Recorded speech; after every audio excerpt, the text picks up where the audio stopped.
then I hear about Dolores Cannon, and she's just down in Arkansas. It's just down the road from me. I mean, I'm in Kansas City. It's nothing. And so I call her up, and I go under with her twice, 2005 and 2010. She died in 2014. And so, and she just had a little funky, used to be a gas station or some kind of little office in the, whatever town in Arkansas. It looks like a wide spot in the road, a Dairy Queen and a post office. Yeah. It's just a little bitty town. And she had this little, real homey, it's like grandma's house in the middle of downtown, whatever town she's in. And she cleared a lot of stuff up. The Codega is a guide and a storyteller, escorting you through the night, lighting the way, warding off thieves, ghosts, demons, and other oddities. Along the journey, his companions would often share with him the most curious of stories that he'd record in his Codex. Perhaps you just might find yourself traveling with the Codega and sharing one of yours. Welcome, wanderers of the weird, seekers of the strange, and loyal Codex keepers to another dive into the extraordinary. This is Codega's Codex of Curiosity. Of course, I'm Rye the Codega, and this is where the veil is thin and the truth is often stranger than conspiracy. Tonight, we're going to travel beyond the borders of belief with a man who didn't necessarily choose this phenomena. The phenomena chose him. Our guest is Carter Buschardt, veteran researcher, BFRO investigator, and the author of Baptized by Abduction, a memoir that doesn't just walk among aliens and cryptids, but he was dragged aboard the ship. His first experience, a possible abduction in 1959 as a child in Dallas, Texas. Since then, Carter has been on a lifelong journey to understand what happened to him and what continues to happen. Now, before we beam up into tonight's encounter, I've got a question for you. Yes, curious travelers turning in from the shadows. Have you ever experienced something you couldn't quite explain? Woke up with missing time? Strange mark on your body? A dream so vivid it felt inserted into your mind? Have you seen something, or worse, felt like something has seen you? If so, I want to hear from you, and I love it if you drop your story anonymously or boldly to my email, codexofcuriosities@gmail.com. Again, that's codexofcuriosities@gmail.com. And I want to give a quick, off the subject though, quick shout out to Moano for sending me this PD 3D100X mic. It's good, clean sound and studio quality vibes without breaking the bank. This mic is definitely worth checking out. So if you're wanting to get into any type of podcasting or anything of the sorts where you need a good mic, but you don't want to spend too much, Moano is your choice. All right. Now, we're about to lift the lid on abduction memory and the mystery that is Carter Buschardt. So, Carter, welcome to Codega's Codex of Curiosities. Thanks for having me. I wish I'd have worn my hat because I'm bald and you're probably got a full head of hair. It's running away. It's making its way back, So Yeah, I've got more hair on my back than I do on my head, so that's a whole other show. Mine seems to have migrated from the top of my head down my back. I think you have that same problem. So unfortunately, it is what it is. Yeah, cheers to being a Neanderthal. Ain't that the truth? I'm the missing link between Bigfoot and the human line here. Now, Carter, welcome to Codega's Codex of Curiosities. Why don't you give a little bit of an introduction about yourself, and then also let everybody know where they can find you. Okie doke. I'm Carter Buschardt. I live in Liberty, Missouri, which is basically Kansas City. I was a short bio. I was a rock drummer for about 20 years, and I did some comedy for a few years. And I got into real estate for 26 years. And halfway through my real estate career, I got bitten by the Sasquatch bug, and I became a researcher. And so I've had 100 reports published to be a FARO, not turned in, but published. And so, yeah, that's some work. But, I started doing, when I was interviewing the witnesses for Sasquatch sightings, there was something they weren't telling me. People are afraid of getting ridiculed and laughed at and all that kind of stuff. So people were telling me things, I was picking up on something. You're not telling me everything. So finally, long story short, they started telling me all the truths, all the things that had happened. And it just blew my mind that they were watching them disappear. There's UFOs, there's orbs, Sasquatch, all of that stuff. And I know why they didn't want to say anything, because of fear of ridicule, And so they just shut up. But they started telling me, and I started writing these reports up. I was going, oh my gosh, I got too much stuff here. I got to write a book or 4. So I ended up with 4 Sasquatch books, but they are basically habituation stories where these people have been living with the Sasquatch on their property for anywhere from 1 or 2 years to a couple of generations, 30, 40, 50 years, handed down from grandpa to parents to kids. Just a bizarre journey. But, if you have an open mind and you understand that people that live with them on their property will know what that is. But anyway, somewhere in between there, when I was, 8 years old, I guess I was abducted with a buddy. And that's an interesting way to start. I guess I was abducted, and that is where this story begins. Yeah. And here's an interesting thing. And there's people, I've heard from so many people that will mirror the same statement. I had things that I told stories about my whole life, thinking they were just an example of the way to live your life or not live your life. Well, it turns out the example had to do with my abduction, and I had no idea that it had anything to do with that. So that's kind of me in a nutshell, but I'll however you want me to start, the way I found out or the event itself. Yeah, let's start the way you found out. I think that's important. We'll start with the way you found out, and then we're going to go right back to the beginning then. Yeah, it was bizarre how I found out.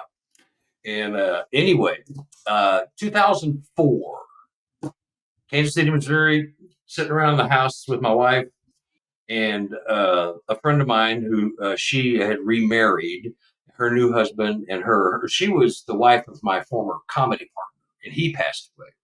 So we were sitting around the house one night and decided, I always wondered if I had a past life. I always felt like I was a woman in a past life. I had past lives. And everybody else was thinking the same thing. So let's go. So literally, I opened up a phone book in 2004. You still had phone books. Yeah, that sounds so far away. Gosh. It does. 2004, it doesn't seem that far away, but it's like, yeah, I opened up a phone book, and a lot of people are like, well, not the people who listen to the show, but the younger generation is like, what is that? You killed a tree to make a book? What? Yeah. So anyway, we look up and we find a hypnotic regressionist here in the Kansas City area. This was like a Friday night. And so we went out the next day to her studio, which is about 35 miles or so east of me here.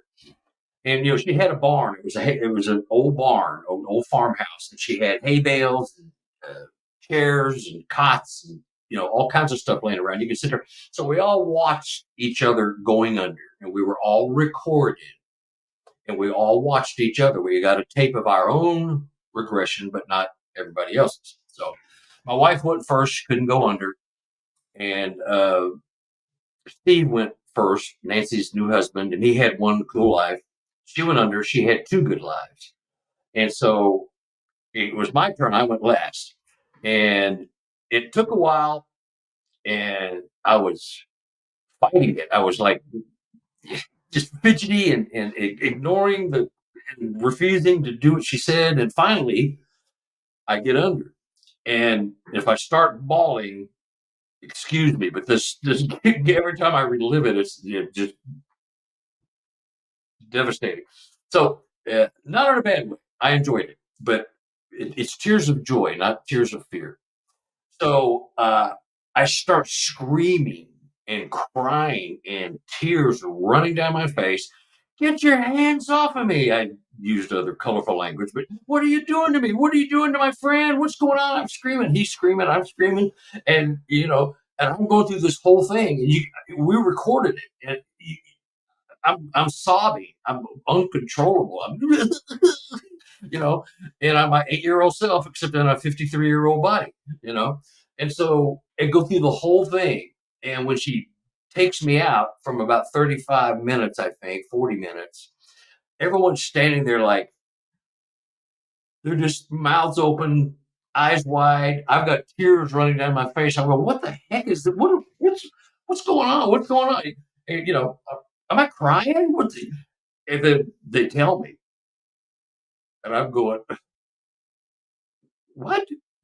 Because I remember the event that I talked about for 30, 40 years as just a childhood memory of something stupid I did. Had nothing to do with the abduction. So we get home, and Nancy and Steve are kind of freaked out. By the way, we never saw them again. And she was a very good friend. I mean, but I think it spooked one or both of them because we never saw each other again. I was very close with Nancy and her hubby, her old husband, Rick. So it was really bizarre. That just freaked him out. So here's the story I told. All my life, I'm telling the story.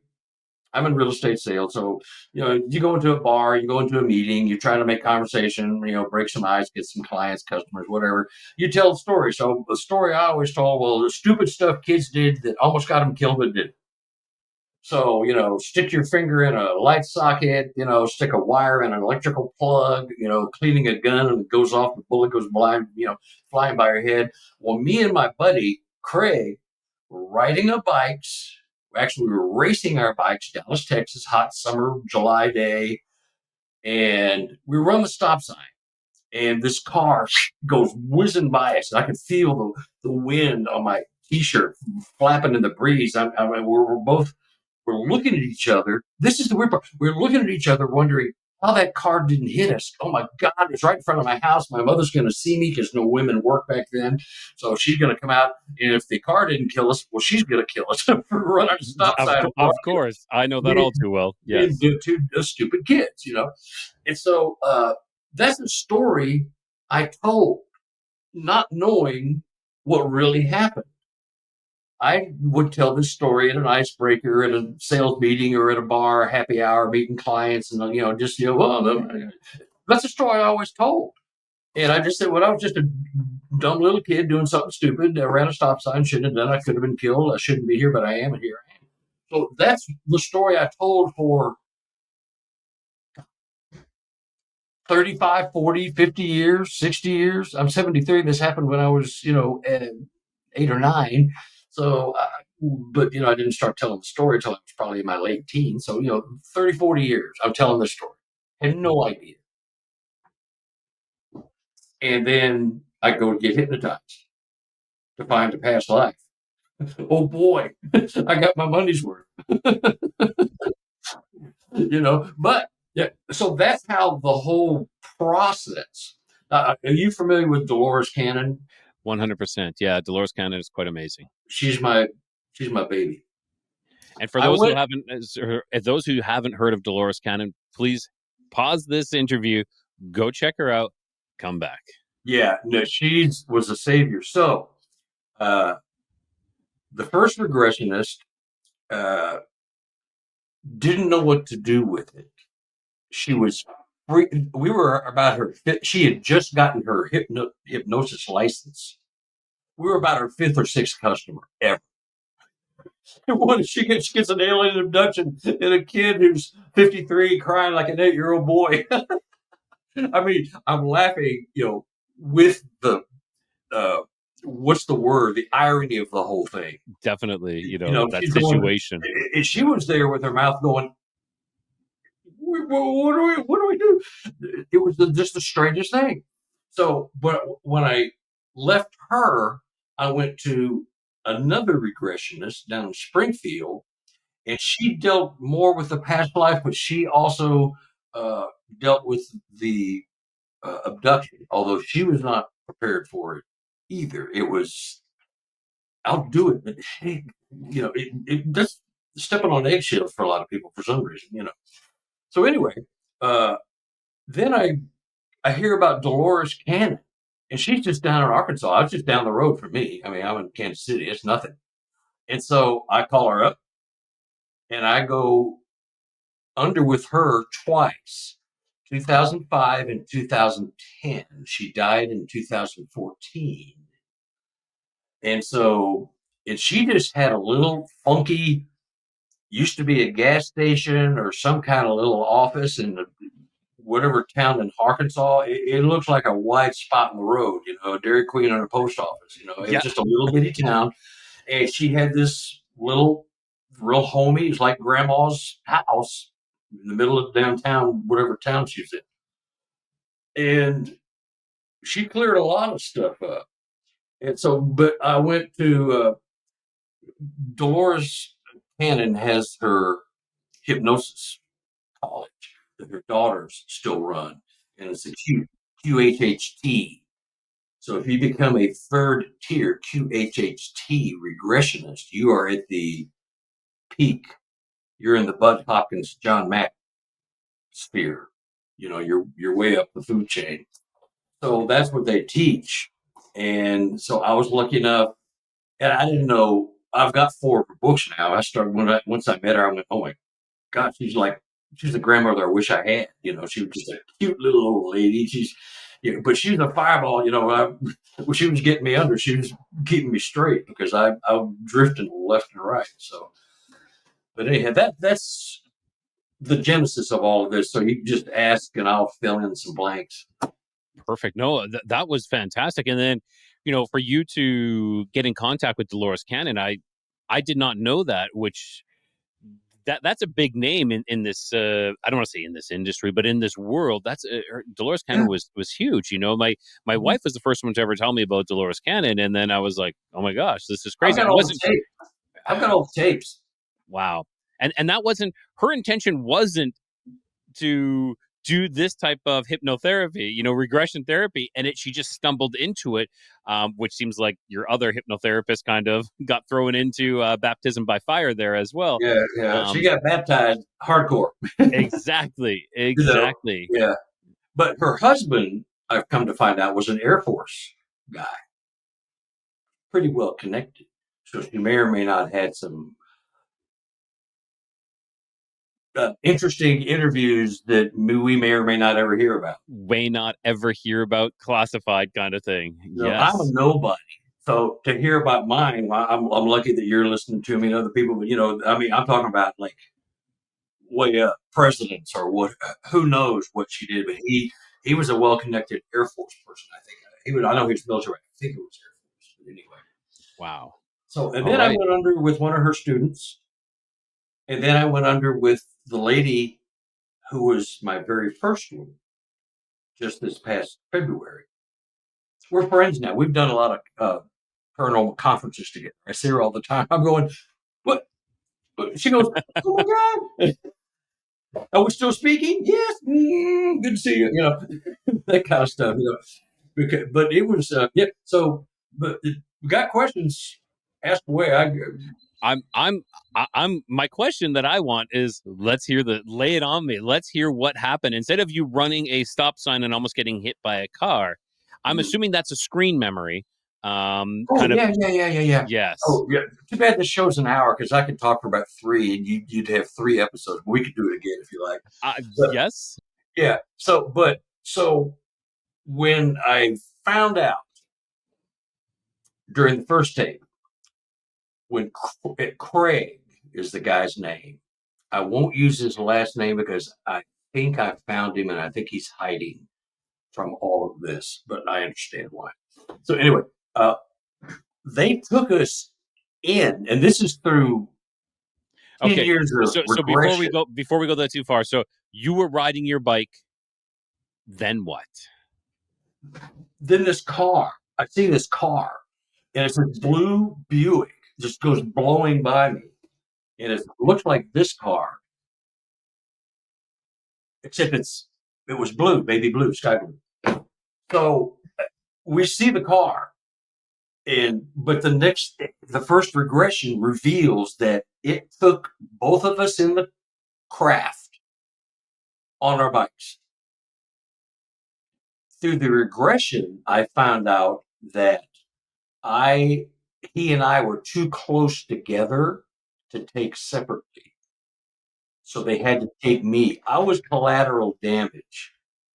Craig, or the guy I'm calling Craig, and you'll find out about this later. He'd been taken a long time before I came along. He and I just happened to be together one day, and we played together a lot. We hunted and fished and played guns and fort and all that crap, about kid stuff, So he was the target, but you just got to. I just happened to be there. And in the regressions, it's very technical. When you were too close, we could not take him without you, or damage or harm may have come. This is what the gist of it was. They didn't say it in those examples, but that's what they said. And so, but I had everything they wanted. And so every time they took him, they took me too. Or every time they took me, they took him too, if they could find us. So the weird part is trying to. The weird part. I know. It's like, it's all weird. Yeah, exactly. So, okay. That's what we're made of here. Yeah, all this is, yeah. I'm born September 16th, 1951. His birthday, take a guess. September 15th, 1951? 16th. The 16th. That. There was another kid in my neighborhood, Gordon. He and I hunted and fished together more than this kid. And we were in school together. We were in school. I was in school with both of them. His birthday. September 16th, 1951.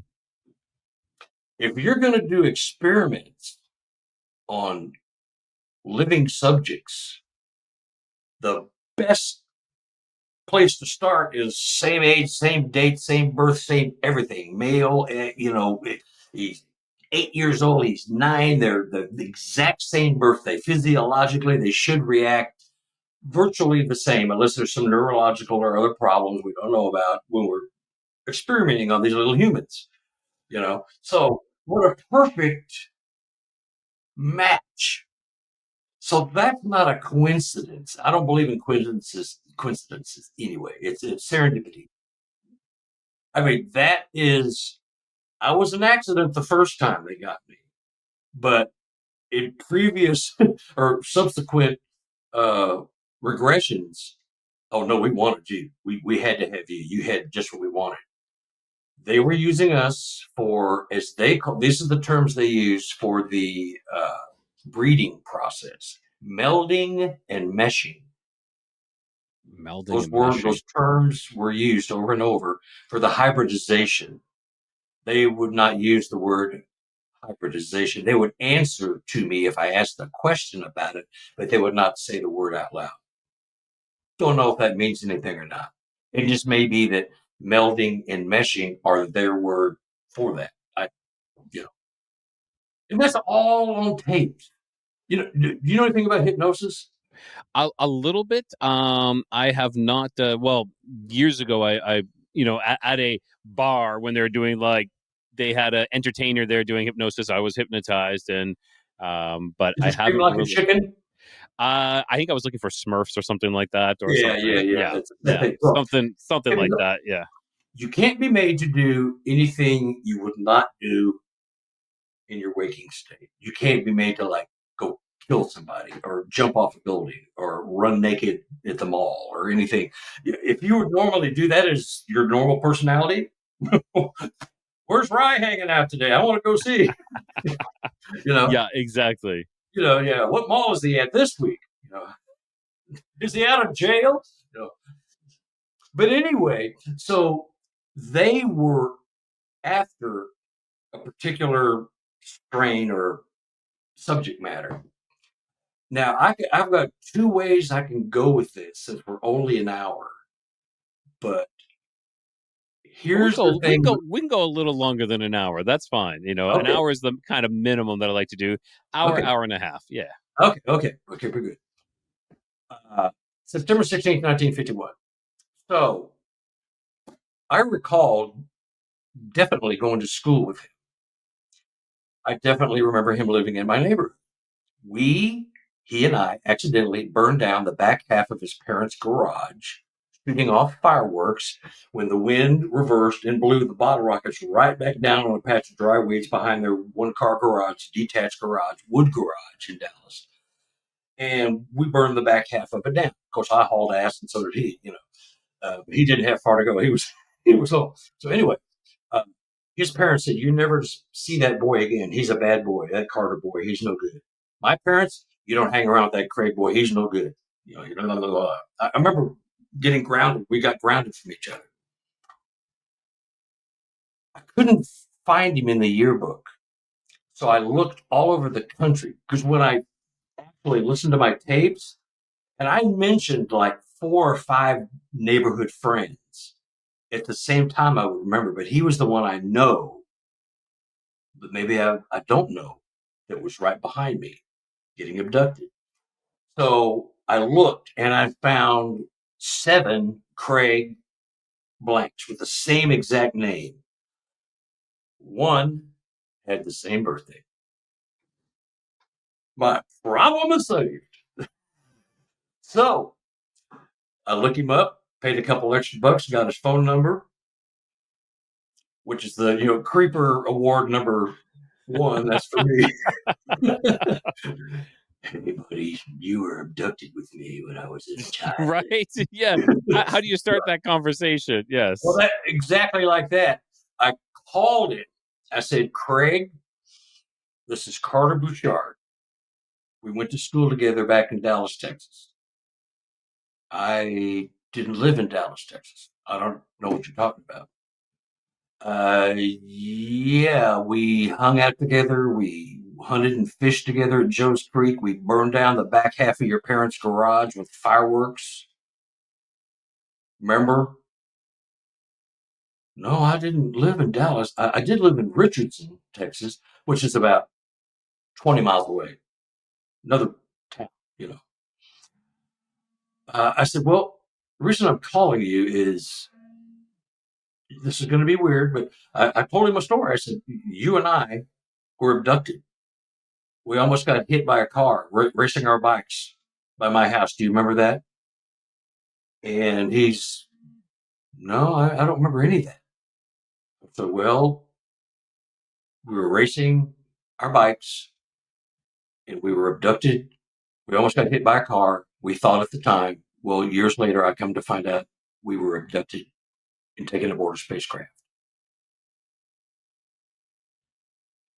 "No, I don't recall. That doesn't sound familiar." So if I called you out of the blue and I start rattling this stuff off to you, what are you going to do? Look, hey, thanks, goodbye. You going to hang up? Yeah. Or Well, if it was me, I might be like, okay, tell me more. But the journalist part of you would go, "Oh, wait, let me get a pen. Let me write this down." an average Joe would be like, "You're crazy. You're off your rocker." Click. Yeah. Yes. Oh, it gets better. So I said, "Well, I know that sounds far fetched, but I know you had short blonde hair, cut in a crew cut. You're wearing a Madras shirt. You always wore Madras shirts. And have you ever been hypnotized?" "Well, I tried it a couple of times, and I don't think I believed in the science or the technology, so I never did it again. I've tried it." But he didn't. Our conversation lasted 20 minutes, and he didn't like try to hang up on me, or it was like he was I tapping into something he remembered, or is he just going, how do I get rid of this old fart? It's just There's something on the edge there. It was almost as if there's something right there on the edge that he's just in, like, yeah. in my, I rely, I play a lot of poker. I've been to the World Series of Poker. I go with gut and instinct and, body language. I know I had him. I know I had the right guy. I know it was him. His screen memories are still intact. Mine wore off, and that's something they told me at least a dozen times. You weren't supposed to remember that. I would start, you're talking about, it says, guys, you abducted me, 63 years ago. Some of your stuff's just wearing off. It ain't that good. I mean, it's just, so they answer me because I'm a kind of a smartass. If you can't tell, I'm a bit of a smartass. They answer Bit me, of a firecracker, yes. yeah, and they answer me in the rhetoric with which I speak sometimes, because I ask many times, did this happen? Did this happen? Was I taken here? Blah blah blah blah. And they would say, if you remember it like that, it probably happened. Or the good one, you weren't supposed to remember that. Well, if you think it must be true, it quite possibly is. It's like talking to your now ex-wife. You're speaking in riddles and rhetoric because of dancing around the subject because we don't want to, start a fight. So, but that's what they would do. They were throwing me little snippets of stuff. Now, this other guy, Gordon, I called his name out 4 to 6 times during my 8 regressions, thinking he was one. But I was calling out the names of all my neighborhood friends that I saw a lot, because there was 5 or 6, 7 of us were kind of a sort of a gang, sort of. We all hung out together. You find 1 or 2 of us, you find the rest. So I just thought that, well, we were just in a crowd and they took me and nobody knew I was gone, because this stuff happens, boom, boom. Like they could take me and put me back and you'd be in the middle of pedaling your bike and you'd never even miss a beat. You know what I mean? Our concept of time is vastly different than theirs, obviously. So, what we're thinking, like, God, it seemed like a half hour. It's like a nanosecond. It's as long as a gnat fart. It's nothing, excuse my grammar there, but Not a problem. it's just, our concept of time, we have no idea. And the things they did, they were doing experiments on us, with us. I've been used in breeding. So had Craig. So had probably a few others that I think were probably taken and just they don't remember and they aren't responding back, And at this stage of the game, it doesn't really matter if they call back. And that's something that I've heard multiple times. I've interviewed a couple of people who were involved in the same thing. Raphael Skitzlugo, he talks about that, and then Karen Wilkinson, she wrote a book called Stolen Harvest, Evil Seed, where she talks about being part of this breeding program of sorts. Yeah, and I don't know her, I swear. Yeah.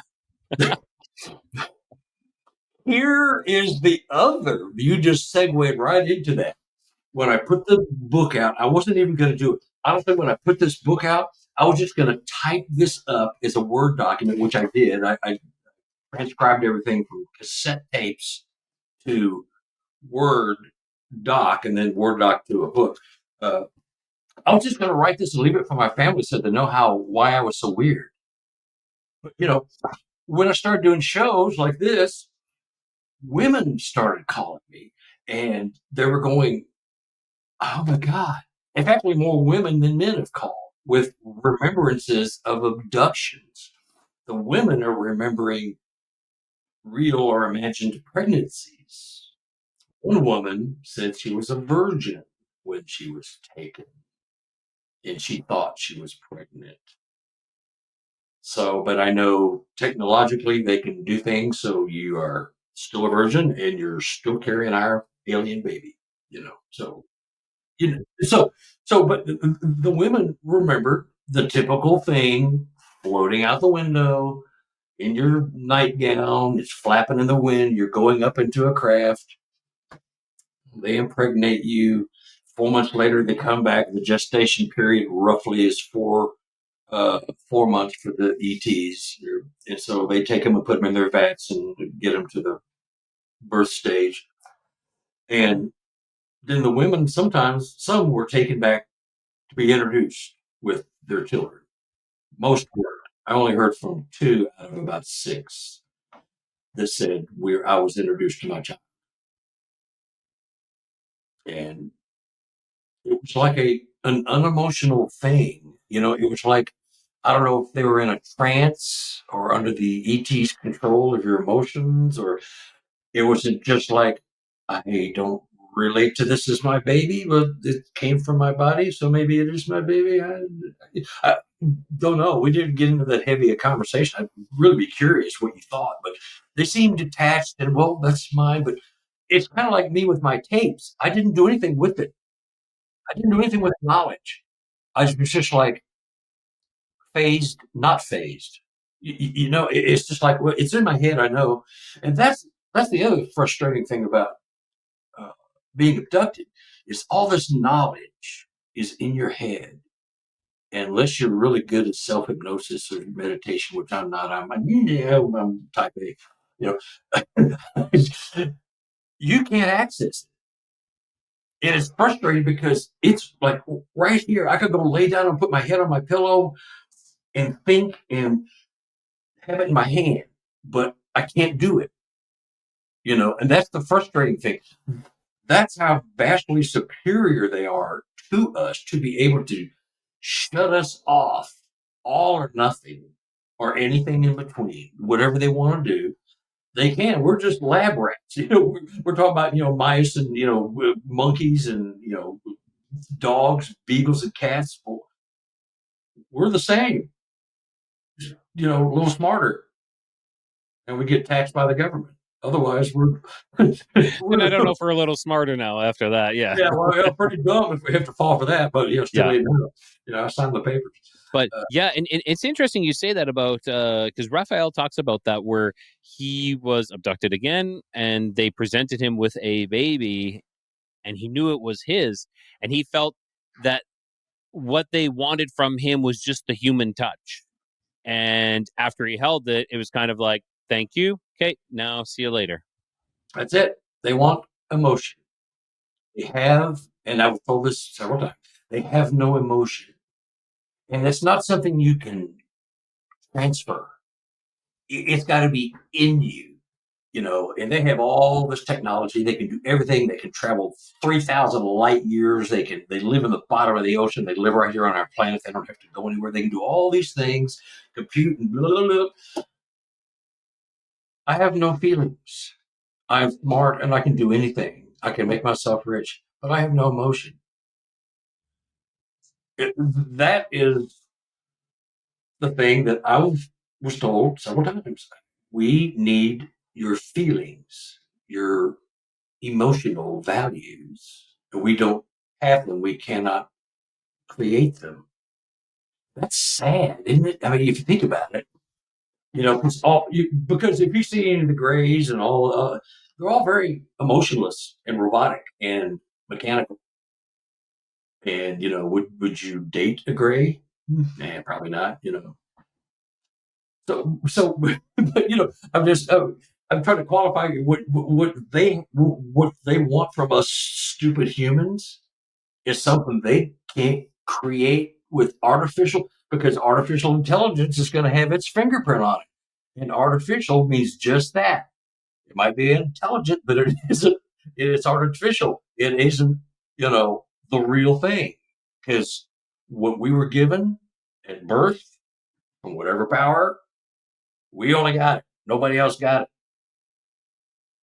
All the 2-armed, 2-legged beings that have been inhabiting the planet,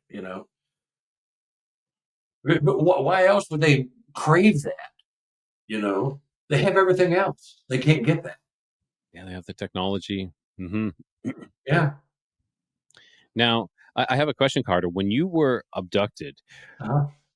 can you describe? Were you inside a craft, or were Yeah. you taken to another location? No, I was in a craft. Let me do it the first time. I've been taken a lot. Innumerable, I don't know. I've had implants, all that stuff. So I was in a craft, and it was the very first time I remember it. It was like I was looking through cheesecloth. I could see, and Craig was back in this other room. See, I kept in the regression. I'm looking back, trying to find him, and I can't find him. Well, when I was taken, when we were taken, I was ahead of him. We were racing, and I was looking back to see where he was. So I was like, well, I'm still racing, so I'm going to look back see where he is, because that's where I last saw him. Well, he's not there. He's already way ahead of me. He's in this other room. And I can see 3 or 4 heads bobbing around. They're, the ETs, the Greys, and they're walking around and doing their thing. And he's screaming bloody murder, just screaming like, just scream as loud as you can, and then 10 times louder than that. He's just like being murdered, but they're doing something to him. They're doing something to his neck, And that's another screen memory I have, is what they made me see instead of what really happened. But anyway, so when I'm watching him, and then when I start yelling, "Hey, stop! Leave him alone! Stop it! Stop it! Stop it!" Everything goes black. I don't remember anything after that. I'm sure they shut me up somehow because I was causing a ruckus. That's my buddy. I mean, you're okay. What do I know? Plus, I'm next. I don't. I don't. Whatever they're doing to him, I know I'm next. I'm only 8 and I'm stupid, but I ain't that stupid. I'm going. That don't look right. I don't want to go in there. I've had time to think about my response, but and I'm tearing up a little because it's an emotional thing. Because I remember the raw fear. I'm going. You're gray. Really, I used to see the grays in my house all the time. So I see them, and I think they're doing these things. I'm next. I am next. I'm sitting here. I'm strapped down. I can't move, and they're butchering my friend. Oh, bye, mom. I'd like to have some more of your fried chicken before it's all over. But so it was so emotional and riveting, And another screen memory I had forever was Craig and I used to go hunting and fishing. And we had a little fishing spot right under some trees. We fished over a pond, and there was a dike there, not really a big dam, just kind of a dike, an earthen dike. And that was our fishing spot.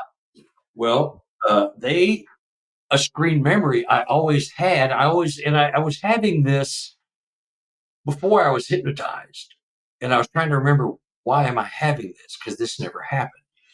They had a memory of me casting and catching his neck and pulling the hook, and he's screaming bloody murder, and he's bleeding and blood's gushing out, and I'm pulling the line. I'm not even looking back like I'm concerned with him. I'm just, come on, and that never happened. That's a screen memory to obfuscate what I saw when they were doing something to his neck. Okay, that makes a lot of sense.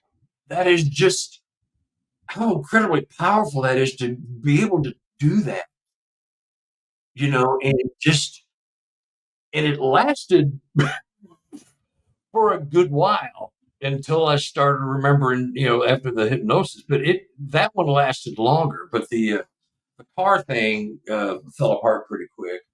A lot of screen memories, a lot of false. Now, I have a question. It kind of sounds like sometimes when you said you're communicating with them, like, oh, if that's how you remember it, then yes, that's what happened. Do you believe that there's like screen memories upon screen memories? Like if you break through one, there's something else there, maybe as another block to prevent you from actually seeing the real truth? At first I did. I thought we were just going to BS me all the way, So whatever you're going to see, whatever I ask, you're going to answer it to my partial, at least, satisfaction, But as I got to talk to, so here's one thing I was going to bring up. If when you are hypnotized, you're speaking to Rye's super subconscious. Everything you've ever done, good, bad, or in the middle, you know everything you've ever done.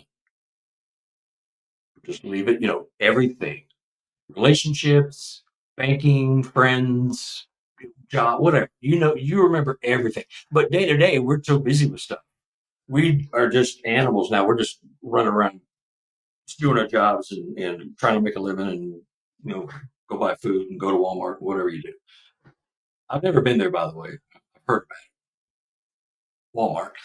But anyway, so, you're just doing your life and you're not really thinking about stuff. So, but when I started talking to them, they started giving me reasons why they weren't giving me more information. So I asked a lot of questions. Several of the regressionists, as you kind of move up the food chain, you can have like 5, 10 questions that you can ask. You may not get answers. They'll be responded to one way or the other. Like, I cannot tell you that, or, well, here's what I know. They'll tell you what they can if they're have the freedom to speak, because sometimes you're not speaking. The ETs are speaking to you through your super subconscious, so you sound a whole lot more smarter than you are. At least I do. I'm going, wow, that's a big word. I didn't know I knew that. You know, and I'm making fun. I'm laughing because it's nervous energy, because this whole thing, now it's a part of me. And so I'm not joking to make fun of it. It's dead serious stuff to a lot of people. And it was to me when sometimes when I'm doing these 2 or 3 hour shows, I start bawling. Same thing with some of my Sasquatch things when I start talking about how the communication started, or ways that I know that I'm communicating with these beings that I really shouldn't be, and I am. And I'm very flattered and all that. So it's the same kind of thing, and so you're having these conversations or relationships, and it's really hard to figure out. But they keep telling me that you're what's the word? You're an extravagant person. You're loud. You're gregarious. You're going to tell the world. We don't want to tell you everything, because some of the things you're not supposed to know now, and we don't want you to know them because we don't want you to tell them, and you'll tell the world, not for fame or fortune, but just because you care and you think they should know. That's true. I would just say, well, hey, the world's going to blow up next week, after the last rerun of Dick Van Dyke on Thursday night. Whatever they tell you, but they won't allow me to learn certain things. I've asked many questions several times, and they just won't answer. Said, we are not allowed to speak of that this time, or you are too popular, too gregarious, too loud, too boisterous, and you'll tell everybody. And we're not ready for that at this time. So I'm thinking, is that an ET talking, or is that a human? Because the military could be messed up in this too. I agree, and that's I've talked to an abductee who was being abducted, and in the corner of the room was a military man overseeing everything. And and again, I don't believe that was a screen memory as well. I believe that actually happened as well, because you got to think, is that a screen memory as well? What is? But that's interesting. Yeah, I've never seen a human, or one wasn't supposed to be, but the rhetoric and conversational style, like the melding and meshing, that sounds like off-planet type language. Yes, it does. It does. The hybridization, they don't even call it that. I don't even know what they call it, but they don't call it that. And so, you call it this, we call it this. Maybe that's also another reason for plausible deniability, almost, in a way. Like, if you're saying it's hybridization, they're like, no, that's not. We're not doing that, because that's not what they classify it as. And now if you actually said melding and meshing, then they might actually have to fess up to some degree. Take accountability. But as soon as you say, it's kind of like when people talk about chemtrails or stratospheric engineering. If you call one chemtrails, people are like, you're nuts. But if you talk about stratospheric engineering, which is legitimate and going on, cloud seeding is happening, then it's okay. Then we can talk about it. But it might be one of those ploys in that context. It could be. And so all bets are off. We're going to lie to you as long as we can, and then when you find out, we're going to keep lying. And we're going to waste some more of your time. And so, but I'm gathering things like I just found. I did a podcast last week, and in researching for what I was going to talk about, which was this, when I got regressed in 2004, 5, 6, I described in detail going down beneath Machu Picchu, down this long circular staircase with a giant rock about the size of a basketball. It had oil from thousands, hundreds of thousands, millions of people over the centuries. You had to put your hand on this and get some energy from the source there. And it was rumored that there was a palace or buildings under Machu Picchu. It was discovered in 2014. I mentioned it in 2004 when I got regressed. Is that just it? That was like, dang, this really means this kind of stuff really kind of happened. I mean, in my little world, I'm going, it's like a shoulder tap. It's that confirmation again. It's just that proving. It's that confirmation of yes, you're able to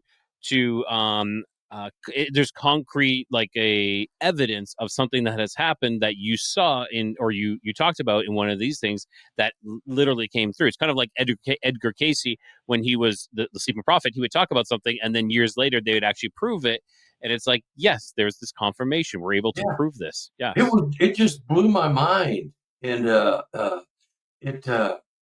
because it had been rumored for centuries, as it would probably in like the pyramids and other vast palaces over in India, the Middle East, and it's been rumored that there's blah blah blah blah blah, Tobagi Kepi, whatever it is, over in Israel.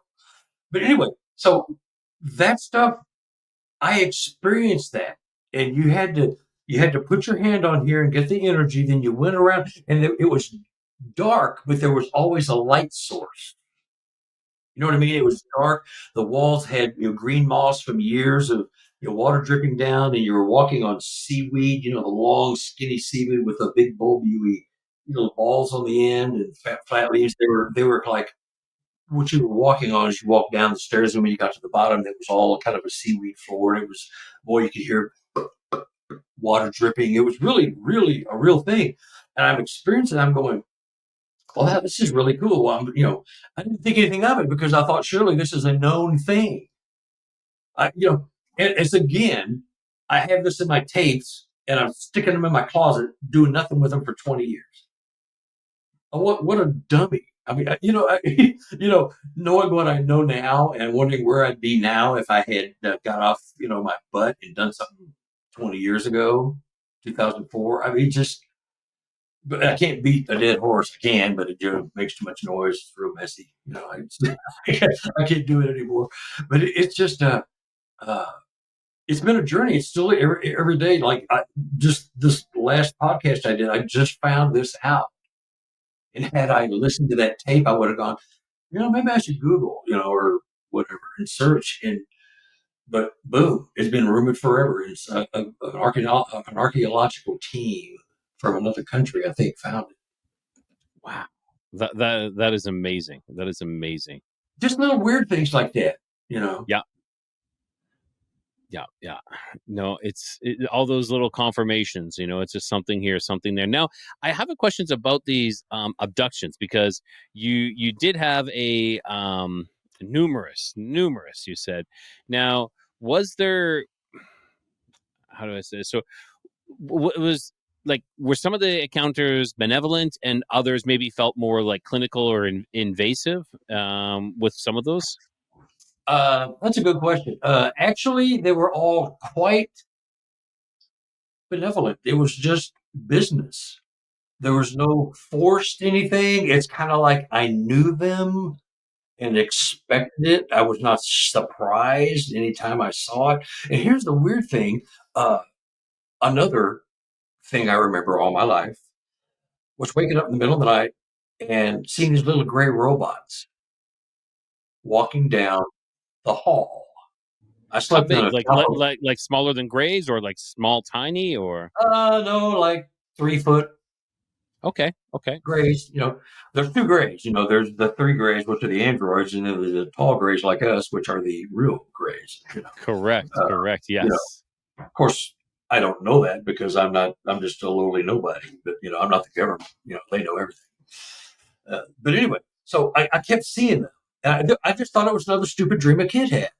And they was like they were on an escalator, and each time they went by a little, they got a little bit lower. I was just going, that's weird. They were always coming from my parents' bedroom, which if I'm looking out my bedroom here, their bedroom's that way, and that way is the living room and the kitchen and all that other stuff. So, and I just figured out recently that they were probably, after the last two regressions, snapping my parents off, just shutting them off, so that they could do whatever to me and nobody would wake up in the middle of it. And the last regression I took, we skipped a bunch of spots, and I got to walk into the bedroom of my parents and see them both laying there. Of course, they're both long gone, but my dad was laying there like a robot, like a corpse. He was arms, legs are stretched out. He was fully clothed, and he was very rigid, but there's not a wrinkle on it. He was just perfect laying there. And my mom was on her left side staring out the window or facing the window. And I think she was in her night clothes. She had a robe on, so I know she had her night clothes under that. And she was just, out. They were both out. And I saw the being in there. And so I got to see the little booger. And I'm not sure, but I've been told that I've been given screen memories as to what really took me. So I don't know if this was really one, but he let me see him. I walked down the hall and saw my parents. I'm looking straight ahead, and there's my dad right there. There's mom down there. She's facing out the front of the house. My dad's just laying straight, but over here in this wall where I just walked through, the front door is the wall to the bathroom, and this being is standing right there. The human part of me is going, he's doing. He's backing up. He's got nowhere to go. That's the human part of me wanting to think that, but I think I really, caught him off guard because when you do these regressions, they're stair stepping you up. Well, I skipped 3 or 4 steps because I've been taken under 8 times. I can go past the kitty stuff. You're getting sleepy, but there's an advantage to that because you're wasting a lot of energy, mental energy. You're getting very sleepy. You're gonna go find a cloud and lay there, and then pick flowers, and then go to another cloud and all that. You need that if you've never done it, and I get it, but I got to skip all that and go right to this. So he was standing there, and he was, he blinked at me like you got me. He blinked twice, and he had like tubes, real skinny tubes, like soda straws or smaller, of some kind of liquid or light or material that was glowing like blues and reds and yellows, just racing through there like arteries. I don't know. It was just, but his outside, he was well equipped. His head was a little longer. It wasn't a gray head. It went back and kind of went down the shoulder and it cut off a little short, not like the Schwarzenegger films and stuff. But he was very equipped. Lots of tubes and tanking and gear and straps and all this stuff. He was like any American soldier. If you saw one now, he's got 40, 60 pounds of gear on him. So he was bulked up, with gear. So I got to see that, and it was like, wow, okay, this is real, but this is not a gray. So is this the screen memory of, like you were saying, a screen memory? I don't know. I don't know what it is. I've taught you in your native state, whoever you are, and I'm going to take that to my grave if I don't get to see the real version before I go. So nana nana boo boo. So, but that's the way but it was just, it was like, I know you've been jacking with me for 30, 40 years. Just, come on, let's cut to the chase here. We're, I'm getting old. So are you. You may be a million years older than me. I mean, you're really old. Come on, man. Fill me in. So, I mean, that's it, but all the sessions are really conversational, and I'm probing, and I have questions written out and I want answers. Once I get answers to those will create other questions. So Yes, as we're saying, for every one answer, 10 more questions arise from that. Yes. yeah, it's expensive too. Could only imagine. Yeah, but it is so fulfilling. It really is. And say when I'm surprised I haven't teared up during our evening here together, but usually I get teary up, and but it's a friend of mine who's also an abductee, a filmmaker. He says, I told him these are tears of joy, not tears of pain, because I'm glad I'm finally unlocking what's inside of here. And I was not smart enough to figure out, if I only listen to what my elders said, listen to those tapes. As soon as you get them home, you're going to find something. I'd be 20 years ahead now of where I'm at. You know what I mean? It was just, I'm a headstrong guy. I'm stupid. It's just, Well, and it could be also that you weren't ready for it yet. At that time, that's sometimes we something don't. they all say. It's not your time. You're not, this is what the ETs tell me. It's not quite I'm not your an ET. Just like a disclosure. I'm not an ET. I was just. Yeah, but that's what the ETs tell me, is that it's not quite time, but your time has come. In essence, that's what they tell me. When they are telling me they can't give me any further information, like I do have offspring out there. Apparently, I've had 2 implants. I lost one. Okay, so you've mentioned implants before. Can you walk us through those implants or any other, like maybe missing time from your experiences? I have no missing time, which is weird. But I think the way they take me, I'm out, I'm asleep, I'm fishing, I'm riding my bike, and it happens in what to us is 5 seconds, if that. But it's really in their time. I mean, but to us, it's 10 minutes, 5 minutes. When they're doing stuff. I don't remember when they put the first one in, but it failed when I was, I think, 13. I was standing out in the front yard with my mom in Dallas, Texas, and just shooting the breeze, and all of a sudden, just guster, it exploded like an oil well. You hit pay dirt, and it just, I had no idea. I said, "What the? Yeah, what is this?" He was, in fact, I was wearing a shirt almost like this. It was in October, and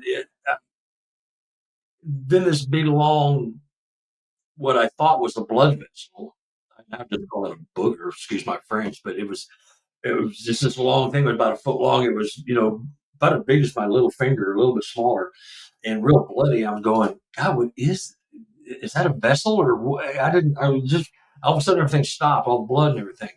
Uh, but in another regression, they did come back, and that one failed, and that was where the nosebleed came from. And that wasn't supposed to happen. It's I way too much. Well, that's supposed to be suppressed. That's not supposed to happen. Yeah. Hey, I wish I could do that, for any of my mistakes, make sure I suppress people's memories from any of my mistakes. Yeah, you didn't see me make a fool of myself talking to that hot blonde at the bar. Exactly. But so that's the thing. And so they say, well, it was replaced, and they're very methodical and mechanical and they don't go into detail. I would love to know. I had my left shoulder was totally replaced last year, and I had to get some MRIs or some real deep X-rays. I thought, oh, please, something show up, please. Nothing did, So if it's there, it could be organic and it won't show up. Hmm. You know, Yeah, funny how you exactly. funny how you do research on this stuff when you start realizing there might be weird stuff just kind of floating around your body while you're watching Dick Van Dyke reruns. So I have some more questions here as well, Yeah, Carter. Now, yeah, you had said that without knowing, this put you on a path, right? yeah. Like you walked a different path, and you went into that a little bit about some of the research you did. Why were these things fascinating to you? Why was Bigfoot calling to you? Is that because of you being abducted, or is it something I else, something greater? I'm willing to bet some of my little sleeper pajamas from 8 years old that when I first saw In Search of with Leonard Nimoy, and that Okay, was what, late 60s, that's a long early time ago. Yeah. 70s. I knew it existed. I already said, oh, I've seen that. Yeah, that's real. What's the big deal? I was a kid. I'm watching this. And so that instilled in me that reality. And look, so here I am. I've got stuff on the wall behind me, and 100 reports published to BFRO, and 4 books later, I mean, I've eaten, sleep, and drink this stuff all my life. Well, not all my life, 20 years or so, a little less than that. So, but it just seemed like that all made sense. Nothing was a shock to me. Does that make sense? When I Yes. saw and Yeah, heard something. because you've already experienced something, even though you don't remember, you never remembered it. It was already there in your subconscious that this is. Yeah, Yeah. and you just get these little taps, and you go, somebody that you're not paying attention to it. You don't really, you know, that was weird. Okay, well, but it's with you years later. You know, so I get all these little things, and it just made me question. I was taken to the rings of Saturn. Now, here's a tie-in. I had this map of the universe next to my bed. Are we running out of time? Let me know. Nope, not at all. I had a map of the universe that I sent off 2 box tops of Kellogg's cornflakes for, and I got it. I had this big spanking map of the universe next to my bed. Biggest thing on there is Saturn, and there's no stars on it, just the planets where they're supposed to be, and Saturn. And I was always fascinated with Saturn. And during one abduction, I made a comment, apparently, and they thought I wanted to go to Saturn. And they were going to take me there and leave me because that's where the old souls live, or many reside. I won't say all of them, but many old souls, thousands, hundreds of thousands, millions of years old, live amongst the rings of Saturn. I used to see debris and stuff flying by me when I'm floating in there. And go, I don't want to stay up here. I don't want to hang around old people. I was freaking out. I didn't want to do that. There's old people. I said I don't want to be here, and so they took me back. I think I probably misunderstood, but they were just going to leave me there for a little bit. Hopefully, I would be soaking up some knowledge, but apparently I was just being a little brat or a little kid. I don't know, or maybe both. I don't know. But that was a funny thing I always remember from that was, I remember seeing this debris kind of going by me, and I could feel it hit me, but I couldn't, taste it or anything. I could feel it kind of hitting me, and I could feel it, but this little big chunks just seemed to miss me, to go by it. So, but I remember that, and so that's one thing. When they took me to the Rings of Saturn, I think they saw my attachment to the Rings of Saturn on my map, and they just thought they might spring something on me. Well, no, would you going to take me there and leave me? Hell no. No, you bring my little human butt back. I don't want to stay there. No, and I think I probably misunderstood it. As I recall, I was kind of laughing when I was under when I relived the story because I didn't know how it all ended. So it was kind of funny. Amazing story though. That I love it. And that's where Yeah. the old souls reside. That's an interesting statement. Now, Yeah. I know we are getting closer to coming to an end, but I have a couple more questions. So for people who are listening who think maybe perhaps they've had an encounter, what would you tell them? What should they do? What are the first steps in validating or understanding their experience? Well, if you can afford it or know somebody, I would get hypnotized. I would get regressed to the point in time where you think this happened, you know. And from there, it'll either come out or it won't really. But if you can be hypnotized, it should come out. If you have strange memories of your woman floating out a window, or being pregnant when you know you weren't, or having a baby when you know you weren't pregnant, that kind of stuff, I hear a lot of that. You know, that does happen. We're a breeding ground for them here. That's just, that's what we are. But sadly, but interestingly at the same time. And so, but if you have weird memories of it, like I had several, 3 or 4 different memories that recurred all the time in my life. I never put 2 and 2 together because the screen memories they put on you took care of all that. Well, they started wearing off eventually, and you start remembering things differently. Well, it doesn't mean you're getting old and infirm. It might mean that some of the stuff that they put on you is wearing off, and they can do all kinds of incredible things to you mentally. Serious. Get in touch with me or Rye or however you want to do it. Exactly. And one last question here. Something I was thinking about. Do you believe that we've made an agreement to be abducted? Maybe pre-birth or at some other occasion or time. Did we agree to this abduction? Spiritually, I can't answer that. I can answer this, with great positivity. Eisenhower and Truman brokered a deal where they could have their run of the humans. Don't hurt them or kill them. We want your technology. Deal. And here we are. Nothing has changed.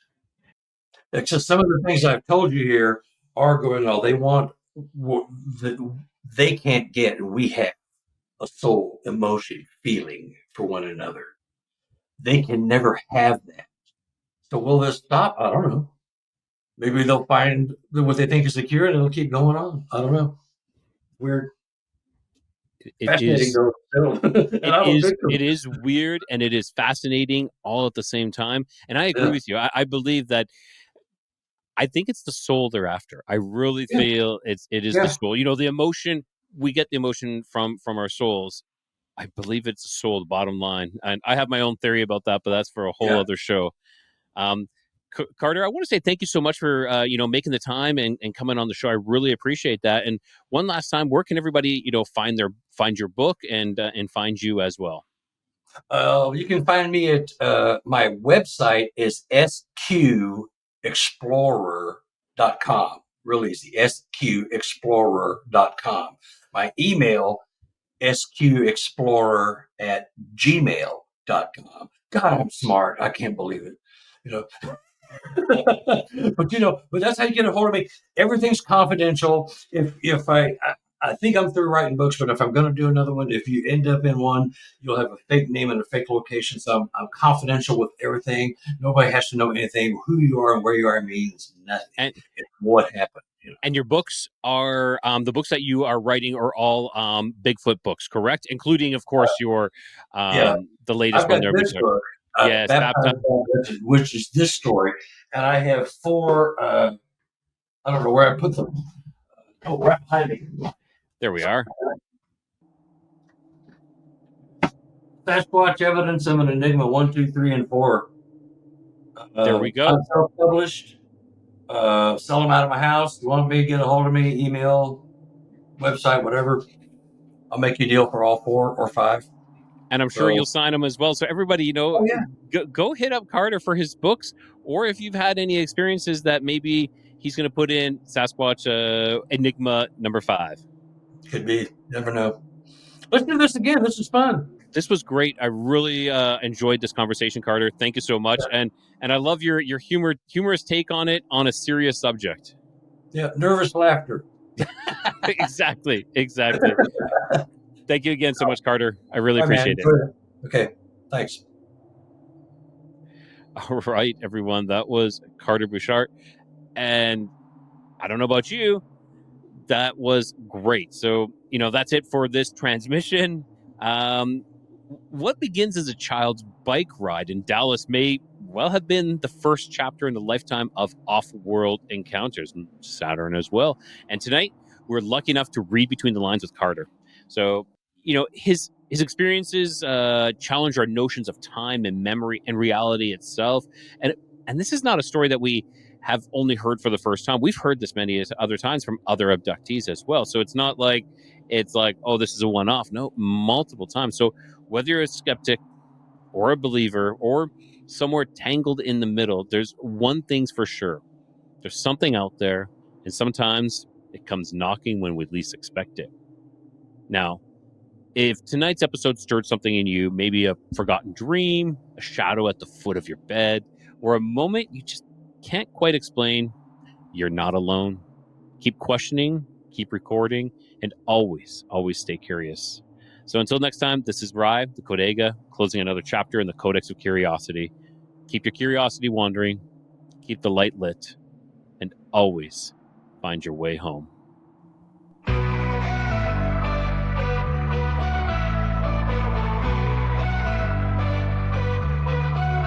Beneath the stars where shadows grow, the Nephilim's echoes whisper low. Bigfoot roams through the forest deep, and Dogman prowls where the brave won't sleep. Across lost history we wonder why, seeking the truth that time tried to hide. Keep your curiosity wandering and the light lit. Through the darkness, don't ever quit. In the Codex, the mysteries come, and always find your way back home.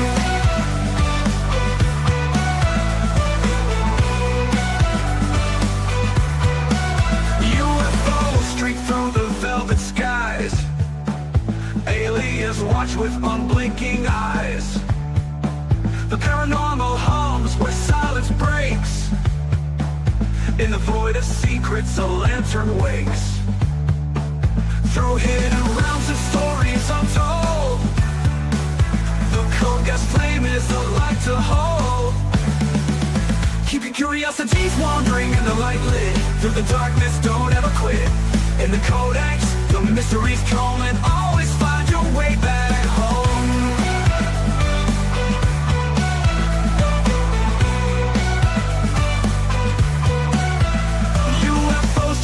The velvet skies, aliens watch with unblinking eyes. The paranormal hums where silence breaks. In the void of secrets, a lantern wakes. Through hidden realms and stories untold, the Codex flame is a light to hold. Keep your curiosities wandering and the light lit. Through the darkness, don't ever quit. In the Codex, the mysteries come, and always find your way back home.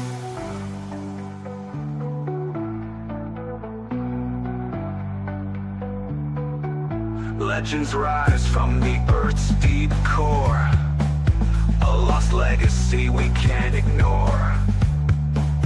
With every step, the veil grows thin, revealing worlds where the strange begins.